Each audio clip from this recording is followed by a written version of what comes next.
Hello guys, welcome back to my channel. तो आज जो मैं आपको दिखाने वाली हूँ वो आपने मेरे ब्लॉग को पहले नहीं देखा होगा, क्योंकि दिखाऊंगी पहली बार ना। तो एक्चुअली रक्षाबंधन आ रही है, तो मैं हर साल कुछ मेरे भाई जो दिल्ली में नहीं रहते और हमारा लाइक खून का रिश्ता नहीं है लेकिन हमारा दिल का रिश्ता है, तो मैं उनको हर साल राखी भेजती हूँ। तो इस साल भी मैं राखी भेज रही हूँ। आज 18 अगस्त है और अभी बज रहे रात के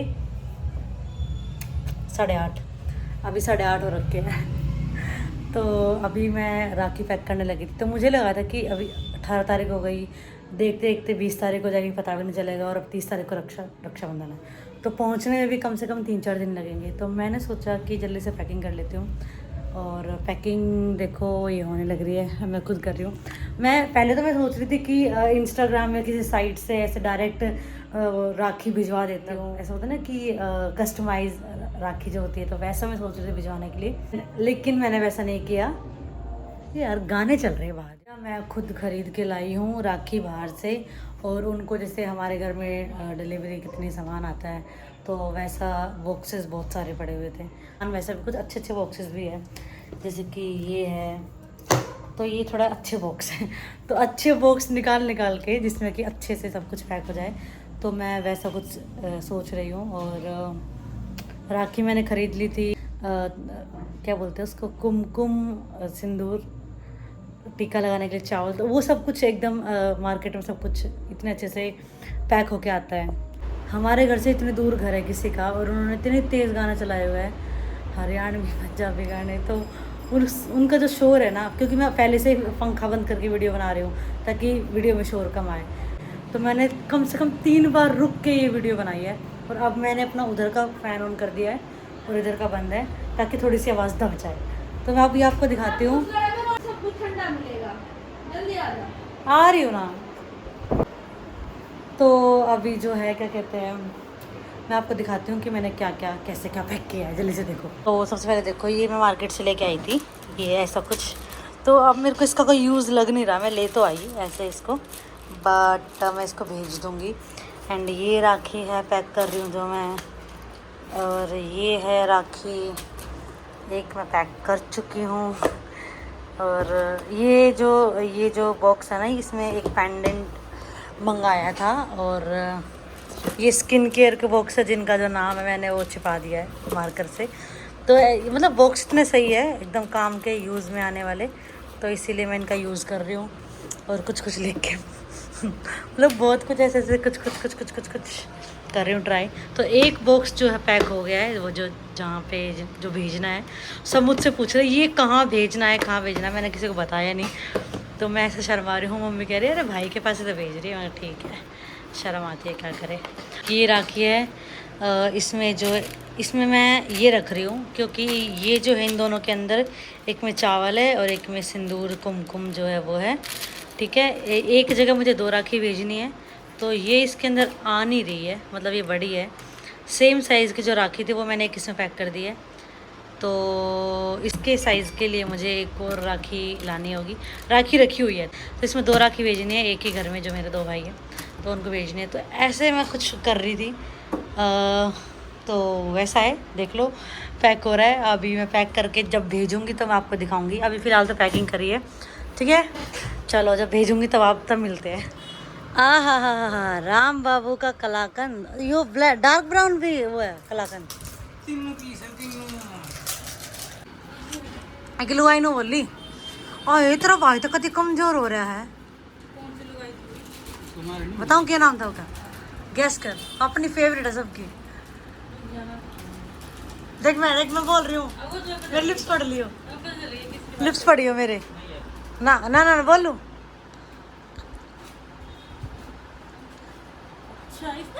हाँ देखो तो लिप्स पढ़ मेरे।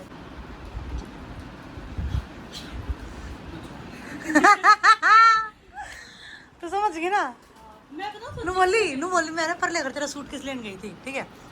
नू बोली देख जब मैं चल रही हूँ एकदम स्पीड में, नू बोली आई तेरी जीजी का की मोली आके रोड पर रुकवा के, आई तेरी जीजी का की मगते ना की मतलब है खिलाना होगी। मैंने बोली अच्छा ब्याह वहीं थे खाना। नो सही में मगा भी हमारी दुकान है इन लोग एलनी से चीज का घना हो रहा है हाँ नोलिया ये बड़ा खोलिया के मैंने कहूँ अरे मैं रोड पे चलने लग रही हूँ रोक के आई तेरी बहन खोलिया करके मैं तो मैंने दो पीसेस सभी बॉक्सेस से निकाल लिए खा लेगा अरे खा ले पाड़ देंगे भाई।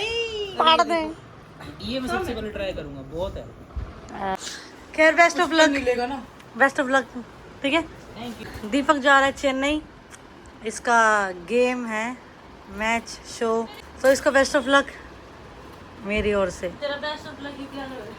ना भाई अंगूठा वो होना जरूरी है डाल कर प्लीज तुम मत दे बेस्ट ऑफ लक प्लीज।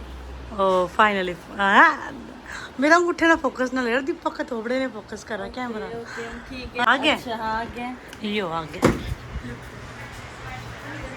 अरे इतना कुछ ना चाहिए था हमने रक्षाबंधन पे खान का कोई बात ना खा लो इतनी आएंगे अरे अब तो वापस भी ना जा सकता इतना खाना और इतना मीठा ये भगवान ओ भाई जगह पीछे भी है ना बहुत सारा कुछ यस दिख रहा है इतना कुछ दरवाजे भी बंद ना हो रहे इसके ना हो ये होंगे very good mission successful hello guys so आज है 22 अगस्त एंड जो मैंने लास्ट वीडियो बनाई थी वो थी 18 अगस्त की तो अभी तक भी मैंने अपनी राखी जो है डिलीवर नहीं करी है क्योंकि मुझे उस टाइम पे कर देनी चाहिए थी बट मैंने राखी डिलीवर नहीं करी और मैं उसका रीज़न बताऊंगी क्यों एंड लाइक लास्ट के हमारे 2-3 डेज़ 4 डेज़ हमारे बहुत बहुत हेक्टिक बहुत ख़राब ऐसे गए हैं तो हम मतलब उस मूड में थे ही नहीं कि हम कुछ और चीज़ में ध्यान दें एंड मैंने इतने दिन से ना कोई वीडियो बनाई है ना कोई मतलब स्केचिंग करी है मैं इसके बारे में बताऊंगी कि क्या था क्या नहीं था तो सबसे पहले तो अभी मैंने कॉल कर दिया है उनको तो मैं कंफ्यूज थी कि मुझे पोस्ट ऑफिस जाना पड़ेगा या फिर वो यहीं से ले जाएंगे बट अच्छी बात है कि वो यहीं आ जाएंगे क्योंकि वो सारे पार्सल जो भी है यहाँ से कलेक्ट करके लेके जाते हैं तो मैंने अपने पार्सल पैक कर दिए मैं दिखा देती हूँ यस तो मैंने अपने ये बॉक्स मेरे पास पड़े हुए थे एकदम एग्जैक्ट साइज़ जो मुझे चाहिए था मुझे मिल गया तो बॉक्स हो गए रेडी एंड मैंने पैक कर दिया है इस बॉक्स के अंदर एक और बॉक्स है आवाज़ आ रही है तो एड्रेस इस साइड लिखा हुआ है तो बॉक्स पैक हो गए ये 2 ही है इसके अंदर एक राखी है जो कि एक जगह जाना है एंड इसके अंदर 2 राखी है जो कि एक ही घर में जाना है दोनों भाई के लिए राखी टाइम पर पहुंच जाए बट अभी 22 है तो आई थिंक आज अभी वो आएंगे तो टाइम से पहुंच जाएगी राखी से तो पहले ही पहुंच जाएगी तो yes happy Rakshabandhan in advance to all of you मैं चाहती थी बीच का भी कुछ रिकॉर्ड करना बट उस टाइम पे मैं नहीं कर पाई तो अभी वो लेने आएंगे तो देखती हूँ कब तक आते हैं कॉल करना पड़ेगा दोबारा उन्होंने 5 बजे का टाइम दिया था आई थिंक 5:30 बज चुके हैं ऑलरेडी अरे 5 हो गए ज़्यादा नहीं हुआ टाइम तो देखते हैं कि कब तक आते हैं कॉल करके दोबारा पूछते हैं उनसे उन्होंने 5 बजे का टाइम दिया था तो अभी तक तो आई नहीं है तो वैसे वो घर के बाहर आके कॉल करेंगे मैडम बाहर आ जाओ गाइस पार्सल वाले भैया आ गए हैं अभी लेके चलते हैं इनको एंड देखते हैं कितना पैसा बताएंगे अब वो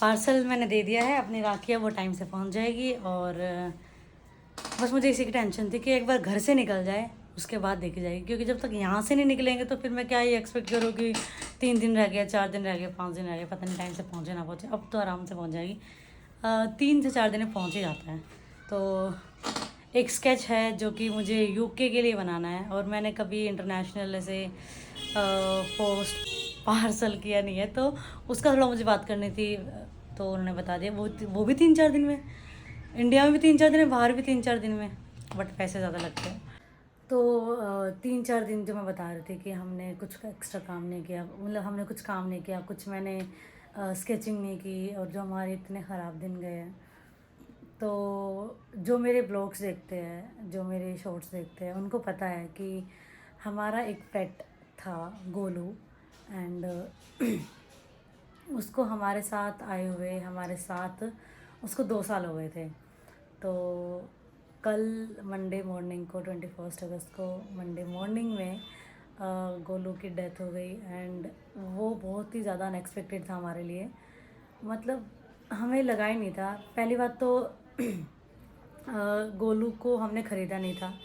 गोलू की एज ऑलरेडी 9, 10, 11 साल की है। तो हमें भी एग्जैक्ट उसकी एज पता नहीं है क्या है। तो बट वो जितना हमें पता है कि वो है कि बूढ़ा हो चुका है। तो वो 2 साल पहले हमारे पास आया था गोलू, और वो भी हरियाणा से। तो मेरा भाई हरियाणा में था और उसको गोलू मिला था बहुत बुरी हालत में। और जुलाई का टाइम था, बहुत गर्मी थी, हाफ रहा था, उसके आसपास कोई नहीं था, गले में उसके पट्टा नहीं था। तो वो उसको अपने साथ ले आया दिल्ली। तो उसने डायरेक्ट लाके हमको ही दिया था गोलू। तो स्टार्टिंग में तो हम डर रहे थे कि वो इतना बड़ा, इतना भारी, मोटा सा था, तो इसलिए हमने उसका नाम गोलू रखा था। तो हम डर रहे थे स्टार्टिंग में। गोलू की जो मेडिकल कंडीशन थी वो बहुत ज़्यादा ख़राब थी। उसको ट्यूमर था, TBT, उसकी फुल फॉर्म एग्जैक्ट मुझे याद नहीं है, बट हाँ उसको ट्यूमर था। तो ट्यूमर भी ऐसा कि बहुत ज़्यादा एकदम high last stage I think उसकी, जिससे कि उसको बहुत ज़्यादा ब्लीडिंग होती थी। बट हमें पता ही नहीं था कि उसकी मेडिकल कंडीशन इतनी ख़राब है। तो डॉक्टर्स ने हमें बताया कि उसको स्टोन है, पथरी है। तो हमने उसको पथरी की दवाई देना स्टार्ट किया, लेकिन एग्जैक्टली उसको पथरी थी नहीं। हमें डॉक्टर्स ने वो बीमारी बताई नहीं जो उसको थी। तो जब तक हमें उसकी रियल जो असली बीमारी है जब हमें पता चली, तब तक तो बहुत लेट हो चुका था। और हमने फिर उसका TBT का ट्रीटमेंट स्टार्ट कराया गोलू का। तो हमने जो गोलू का जो ट्रीटमेंट था वो हमने प्राइवेट से कराया, और जो हमने उसका पहले वाला जो ट्रीटमेंट था उसका गवर्नमेंट से कराया था, जो कि हमें बेवकूफ़ बना रहे थे वो लोग। देखो, टू बी वेरी ऑनेस्ट, हम जैसे मिडिल क्लास फैमिली वाले हम डॉग्स ऐसे पालते नहीं हैं, क्योंकि हम उस चीज़ के लिए प्रिपेयर नहीं होते। क्योंकि सबको पता है अगर आप एक डॉग को, एक कुत्ते को अपने घर में पाल रहे हो तो उसकी एक रिस्पॉन्सिबिलिटी होती है, एक बच्चे की तरह। वो भले ही वो साइज़ में बड़ा हो जाएगा, वो रहेगा बच्चा ही, उसकी केयर वैसे बच्चे जैसी होती है। वो केयर चाहिए होगी एंड तक। जब 11 साल का जब कुत्ता हो जाता है, 12 साल का हो जाता है, उसको तब भी वो बच्चे वाली केयर चाहिए होती है। और जब ह्यूमन बेबी जब 11-12 साल का होता है, वो अपने पैरों पे अच्छे से खड़ा हो जाता है, चल फिर लेता है, अपना ध्यान खुद रख सकता है। हम जो है अच्छी बड़े शौक से ब्रीड वाले डॉग्स को ऐसे पालते हैं ना, खरीदते हैं। तो ये हकीकत है उन डॉग्स की, बड़े बड़े कोठी बंगले वाले लोगों की, जो बहुत शौक से ऐसे डॉग्स को पालते हैं। और जब उनसे नहीं होती इनकी केयर तो ऐसे उनको छोड़ देते हैं। अगर हमने गोलू को रखा अपने पास और हम उससे इतना प्यार करने लगे थे, मम्मी पापा तो मतलब ऐसे थे कि अरे क्यों रखना है, क्यों लाना है, इसकी मतलब ज़रूरत नहीं है, खर्चा है, एक रिस्पॉन्सिबिलिटी है, छोड़ के जा नहीं सकते, साथ लेके हर जगह जा नहीं सकते। तो ऐसा लेकिन अभी ऐसा हो गया था 2 साल में कि सबसे ज़्यादा प्यार वो गोलू से करते थे, और गोलू भी सबसे ज़्यादा प्यार मम्मी पापा से ही करता था। तो एक वो उसको पता है कि ये मम्मी पापा और इनको इतना प्यार करना है, इनके साथ इतना ज़्यादा, तो उसको पता है। एक कोर्स था, इंजेक्शन लगने थे, 5 इंजेक्शन लगने थे उसको। और ये जो इसका कोर्स था 1.5-2 महीने चलना था गोलू का, जिसमें कि वो हर हफ्ते 1 इंजेक्शन गोलू को लगना था, जो कि जिससे कि जो उसका ट्यूमर था ना वो कम हो जाएगा। एंड जब उसका पहला इंजेक्शन लगा, डॉक्टर्स ने हमें पहले बता दिया था कि देखो इसके साइड इफ़ेक्ट होंगे, कि इसको उल्टियाँ हो सकती है, इसको लूज़ मोशंस हो सकते हैं, और बेचैनी हो सकती है, जो कि पहले इंजेक्शन में गोलू को इनमें से कोई भी सिम्टम हमें नज़र नहीं। सेकंड डोज थी गोलू की इंजेक्शन के, उसके जो साइड इफ़ेक्ट थे वो झेल नहीं पाया। उसको धीरे धीरे प्रॉब्लम्स होने लगी, वॉमिट होने लगी, उसको बेचैनी होने लगी। जैसे कि गोलू मंडे मॉर्निंग में गोलू की डेथ हुई है, और फ्राइडे, सैटरडे और संडे एंड मंडे का जो मॉर्निंग का टाइम था, मतलब गोलू का वो इतना ज़्यादा ख़राब, इतना मतलब वो मतलब सैटरडे की नाइट और संडे की नाइट वो जितना तड़पा है ना। मैं पता है हमेशा भगवान से ये प्रे करती थी कि देखो, क्योंकि हमें ही पता है जो उसकी कंडीशन थी, जो उसकी एज थी, ये कभी भी हो सकता है। जब 2 साल पहले हमारे पास आया था ना, तो हमें नहीं लगता था कि ये 6 महीने भी हमारे पास तो रुकेगा, जो हमने उसकी हालत देखी थी। तो हम ये सोचते थे शायद जब भी बीमार पड़ता था ना, तो हम इस चीज़ के लिए थोड़ा रेडी रहते थे कि शायद इसको कुछ हो सकता है, शायद ही हमें छोड़ के चला जाए, लेकिन उसने 2 साल हमारे साथ निकाले। गोलू फाइटर था, बट मैं हमेशा भगवान से यही प्रे करती थी कि देखो भगवान जी, अगर गोलू को बुलाना है अपने पास बुला लो, लेकिन प्लीज़ उसको तड़पाना मत, उसको चुपचाप से शांति से उसको अपने पास बुला लेना, लेकिन प्लीज़ उसको तड़पाना मत। वो खुद किसी के सहारे होते हैं और जब उनको तड़पता देखते हैं तो ओके। जो लास्ट की 2 रातें थी, जो 2 दिन थे गोलू के, वो बहुत बहुत बहुत ही ख़राब थे।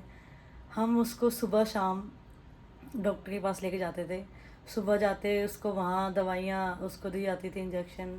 शाम को लेके जाते, मतलब हर हर बार एक इस उम्मीद में लेके जाते थे कि शायद अब वो ठीक हो जाए, अब वो ठीक हो जाए। उसका 4 दिन से खाना पानी सब कुछ बंद था, खा तो वो कुछ खा रहा ही नहीं था, और जो भी वो पानी पी रहा था वो वोमिट कर देता, और डॉक्टर ने भी मना कर दिया था पानी देने के लिए।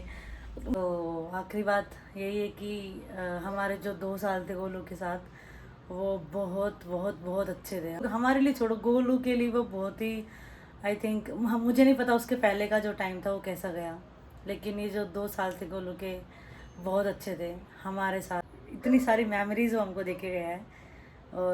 और पता है मतलब जैसे कि स्टार्टिंग में बोलते हैं ना, मम्मी पापा नहीं रखना, और मेरे पापा मतलब बिना कहे खुद उसको घुमाने ले जाते, और इतना वो मम्मी पापा का लाडला हो गया था। और जब मम्मी हमको लाड करती, उसको इतनी जलन मचती थी, इतनी चिढ़ होती थी उसको, मम्मी के बेड पे चढ़ जाता।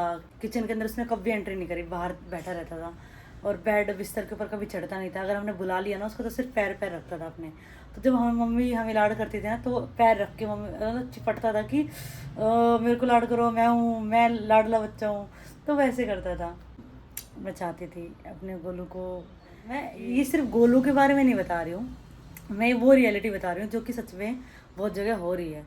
तो देखो, मैंने बहुत कम या 1-2 ब्लॉग में गोलू को लिया होगा, बहुत कम लोग जानते हैं।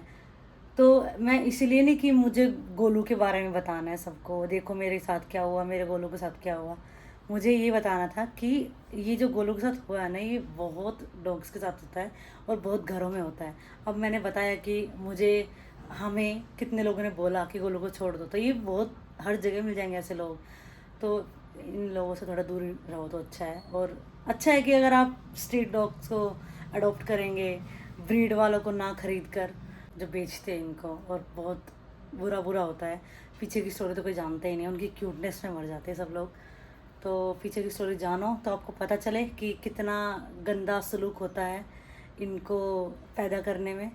तो अच्छा है कि आप स्ट्रीट डॉग्स को पालो, उनको एक घर मिल जाएगा, आपको एक लॉयल बच्चा मिलेगा, जो कि शायद आपके सगे भी नहीं होंगे इतने जितना कि वो अपनी रॉयल्टी दिखाएगा।